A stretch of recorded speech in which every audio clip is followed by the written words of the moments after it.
आता पाहूया जिल्ह्यांमधल्या टॉप 9 बातम्या।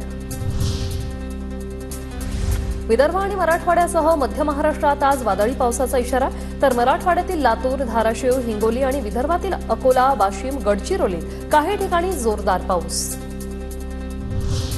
अमरावती जिल्ह्यात ज्वारीचं उत्पादन 1 लाख क्विंटलपेक्षा अधिक, मात्र नाफेडकडून फक्त 15,000 क्विंटल खरेदीचं उद्दिष्ट। संपूर्ण ज्वारीची खरेदी करण्याची मागणी, आतापर्यंत केवळ 6,000 क्विंटल ज्वारीची खरेदी। नाशकातील सुंदर नारायण मंदिराचं काम 7 वर्षांपासून संथ गतीने सुरू। मंदिराच्या बांधकामात जुन्या दगडांऐवजी नवीन दगड वापरल्याचा आरोप, पुरातत्व विभागाच्या कारभारामुळे पुजारी संतप्त। नाशिकच्या मालेगावात कृषी विभाग अलर्ट मोडवर, शेतकऱ्यांकडून बियाण्यांच्या किमतीपेक्षा जास्त पैसे आकारल्यास परवाने निलंबित होणार। रत्नागिरीच्या लांजा तालुक्यातील 7 गावांना पुराचा धोका, प्रशासनाकडून 180 कुटुंबियांना स्थलांतराच्या नोटीस।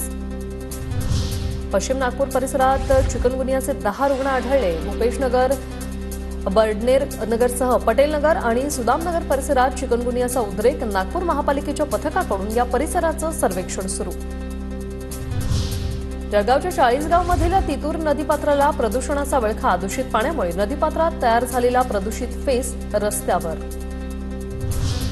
संत गजानन महाराजांच्या पालखीचे आज प्रस्थान, 700 वारकऱ्यांसह पालखीचं पंढरपूरकडे प्रस्थान। पालखी आषाढी एकादशी यात्रा महोत्सवात सहभागी होणार।